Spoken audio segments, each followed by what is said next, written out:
আজকের বিষয়বস্তু অত্যন্ত গুরুত্বপূর্ণ।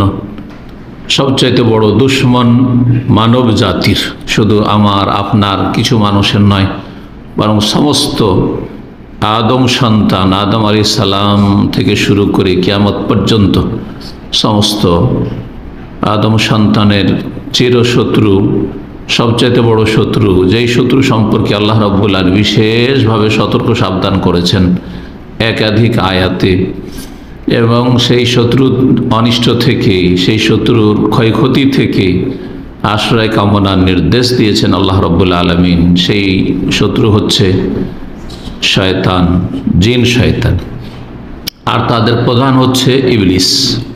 ইবলিস হচ্ছে তাদের প্রধান, আর তার অসংখ্য চেলা রয়েছে জিনদের মধ্যেকার, যারা বদ প্রকৃতির, তারাই হচ্ছে শয়তান, যাদেরকে আমরা দেখি না, না দেখা শয়তান।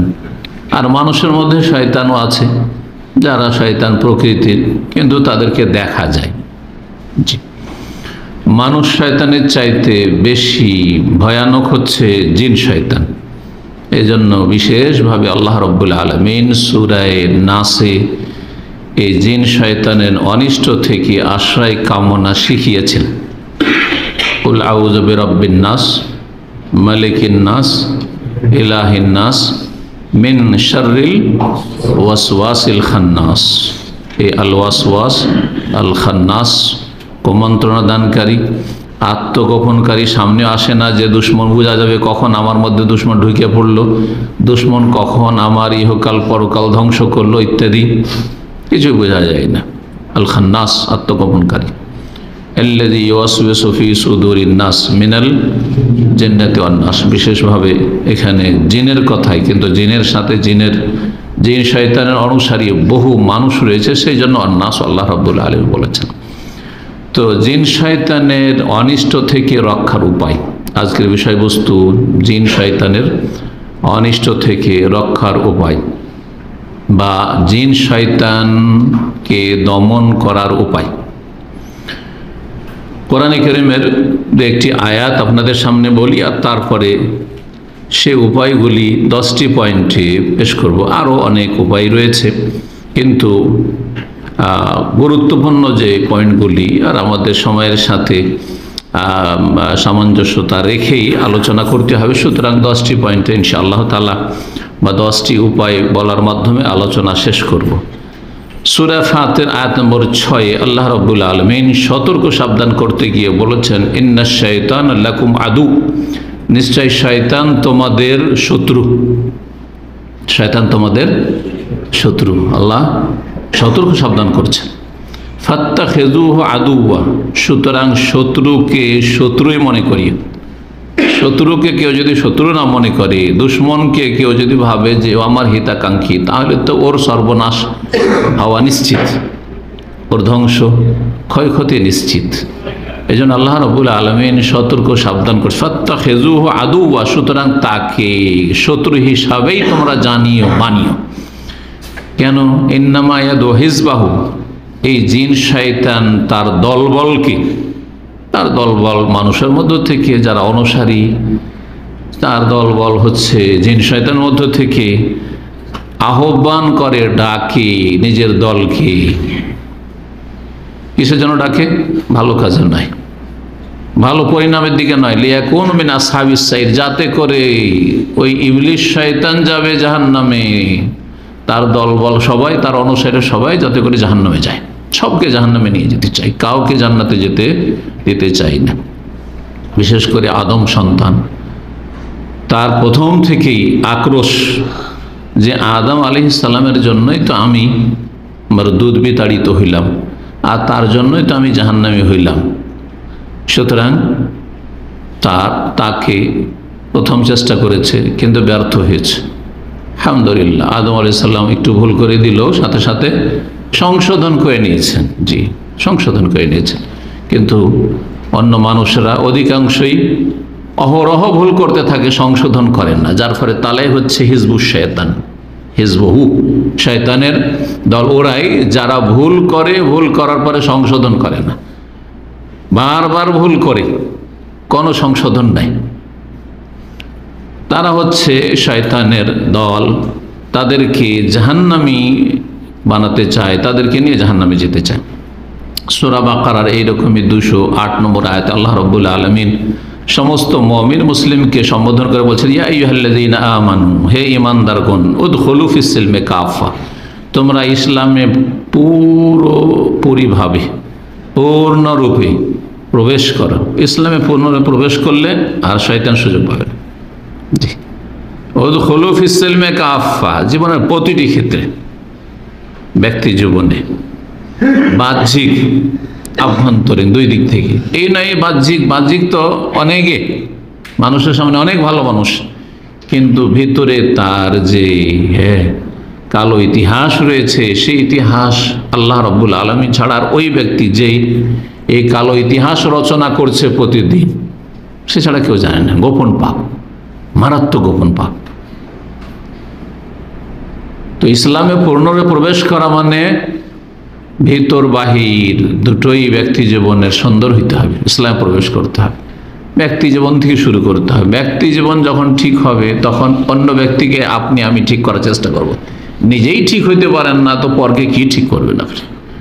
নিজের ব্যক্তি জীবন ঠিক হইল, তখন আপনি আপনার স্ত্রীকে ঠিক করার চেষ্টা করতে পারবেন, আপনার ছেলে মেয়ে আপনাকে আদর্শ মনে করবে, তাদেরকে ঠিক করতে পারবেন। তারপরে আপনার আত্মীয় স্বজন, আপনজন, পাড়া প্রতিবেশী, কাছের লোক, সমাজ, তারপরে দেশ, তারপরে পৃথিবী। উদখুলু ফিস সিলমি কাফা, পূর্ণরূপে ইসলামে প্রবেশ করো। ওয়ালা তাত্তাবিউ খুতুওয়াতিশ শায়তান, শয়তানের পদাঙ্ক অনুসরণ করিও না। শয়তানের পা দিও না, মানে যেখানে ধাপ রাখে শয়তান, সেখানে ধাপ রাখিও না। মানে শয়তান পিছনে পিছনে যেও না। শয়তান যেসব প্ররোচনা দেয়, অশ্বাসা দেয়, যেসব কথা ভালো লাগে, কিন্তু কোরআন এবং হাদিস ভালো বলে না, ওহীতে ভালো বলা হয়নি, এগুলো হচ্ছে শয়তানের রাস্তা। জি, সুবিধা, দুনিয়ার সুবিধা লাভ করা বেপরোয়া হয়ে, দুনিয়ার সুবিধা লাভ করতে পারবেন, কিন্তু বেপরোয়া হয়ে নাই, সীমিতভাবে। সেটা হচ্ছে নিজেকে কোরআন সুন্নাহর বিধানের অনুযায়ী পরিচালনা করে। অনেক ভোগের সামগ্রী রয়েছে, অনেক মনের চাহিদা পূরণ করার সামগ্রী রয়েছে, অনেক দুনিয়ার আল্লাহ রাব্বুল আলামিন অনেক কিছুই হালাল করেছেন, সামান্য কিছু হারাম করেছেন। জি, সেই হারাম থেকে বেঁচে থাকতে হবে। শয়তানের পদাঙ্ক অনুসরণ করিও না। কেন? ইন্নাহু লাকুম আদুউম মুবিন, কারণ শয়তান হচ্ছে তোমাদের, এখানে শুধু শত্রু আল্লাহ বলেন, কি বলেছেন? প্রকাশ্য শত্রু, প্রকাশ্য শত্রু। কিন্তু প্রকাশ্য হইলেও আত্মগোপন করে থাকে। কখনো কেউ শয়তানকে দেখতে পায়নি। যে শিরিক করে সেও শয়তানকে দেখতে পায় না। শয়তানকে যদি দেখেও, তো শয়তানকে মনে করে যে আমার এই হচ্ছে দেবদেবী, হ্যাঁ, এ আল্লাহর ওলি, জি, আমার হিতাকাঙ্ক্ষী। বুঝতে পারো না যে শয়তান, কারণ শয়তান বুঝে নিলে তারপর ওর আনুগত্য করবে না। শয়তানের পূজা করে যারা, গায়রুল্লাহ, আল্লাহ ছাড়া অন্যের পূজা করে, তারা শয়তানের পূজা করে। ইব্রাহিম আলাইহিস সালামের কথায় সূরা মারিয়ামে রয়েছে, ইয়া আবাতি লা তা'বুদিশ শয়তান, হে সম্মানিত আব্বা, শয়তানের পূজা করিয়েন না। তাহলে যারা বহুত্ববাদী, যারা আল্লাহ ছাড়া অন্যকে সিজদা করে, দরগা দুর্গা, তারা শয়তানকে সিজদা করে। এর মানে, আমার এই কথার মানে এই নয় যে আল্লাহর নেক বান্দা যারা দাফন হয়েছে তাদেরকে শয়তান বলা হলো, কারণ মূলত তার পূজা না, যে প্ররোচিত করেছে যে শয়তান, তার পূজা করছে। এই আল্লাহর নেক বান্দারা সত্যিকার নেক বান্দা যদি হয়ে থাকে, কখনো মাজার পূজার কথা বলেনি, কখনো এর অনুমতি দেয়নি, কখনো এই শিক্ষা দিয়ে যায়নি। কিন্তু একজন মানুষ মারা গেল, আপনি মারা যাওয়ার পরে চিন্তা করেন, যদি কবর পাকা করে কেউ যদি পূজা করে, তো সেটা আমার শিক্ষা, হ্যাঁ, নাকি শয়তানের শিক্ষা? শয়তানের শিক্ষা। তো এটা শয়তানের পূজা। ইন্নাহু লাকুম আদুউম মুবিন, প্রকাশ্য শত্রু শয়তান। আল্লাহ রাব্বুল সতর্ক করেছে এইভাবে। সুতরাং শয়তানকে দমন করতে হবে। যেমনভাবে আজকাল বিভিন্ন রকমের অপরাধ দমন প্রতিষ্ঠান রয়েছে, হ্যাঁ, কার্যক্রম রয়েছে, আছে না নেই? দুর্নীতি দমন, জানছেন, দুর্নীতি দমন, জি।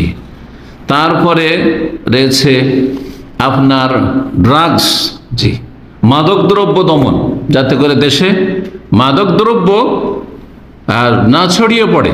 মানুষের হাতে না চলে আসে, মানুষ যেন মাদক দ্রব্যের মাধ্যমে ধ্বংস না হয়ে যায়, সমাজ ধ্বংস না হয়ে যায়, দেশ ধ্বংস না হয়ে যায় ইত্যাদি, এইসব দমনের সংস্থা রয়েছে। এইরকমই যে কোনো রকমের ক্রাইম দমন করার জন্য সমস্ত বাহিনী, প্রশাসন সব এইসব কাজে লেগে আছে। সে কতটা করছে না করছে সেটা তাদের ব্যাপার, কোথায় কতটা হচ্ছে না হচ্ছে বাস্তবে, কিন্তু উদ্দেশ্য তো এটাই। এগুলো কিসের জন্য? হ্যাঁ, প্রশাসন কিসের জন্য, তাই না? থানা পুলিশ কিসের জন্য, সেনাবাহিনী কিসের জন্য? কারণ দেশে যেসব বিভিন্ন বাহিনীগুলো রয়েছে, যেসব দুর্নীতি হতে পারে, যেসব অপরাধ হতে পারে, ক্রাইম হতে পারে, সেগুলি দমন করা। তার চাইতে বেশি গুরুত্ব দিতে হবে শয়তানকে দমন করা। শয়তানকে কিভাবে দমন করবেন? জি, এই জন্য নবী করিম সাল্লাল্লাহু আলাইহি সাল্লাম বেশ কিছু পন্থা শিখিয়ে দিয়েছেন, যার মাধ্যমে শয়তান যে চির দুশ্মন, তাকে দমন করতে পারবেন, তার অনিষ্ট থেকে আত্মরক্ষা করতে পারবেন, বেঁচে থাকতে পারবেন। প্রথম পয়েন্ট তা হচ্ছে শয়তানকে কোনো রকমের চান্স না দেওয়া, কোনো সুযোগ দেবেন না, সুযোগই দেবেন না। যে আপনার দুশ্মন, সে আপনার ধারে কাছে আসার সুযোগ পাবে, তাহলেই তো ক্ষতি করবে। ধরেন কোনো ব্যক্তি আছে যে আপনার জানের জন্য হুমকি, ধন সম্পদের জন্য হুমকি, চোর ডাকাত, তো চোর ডাকাতকে বাড়ির কাছেও আসতে দেবেন না। হ্যাঁ, আপনার ধারে কাছে আসতে দেবেন না।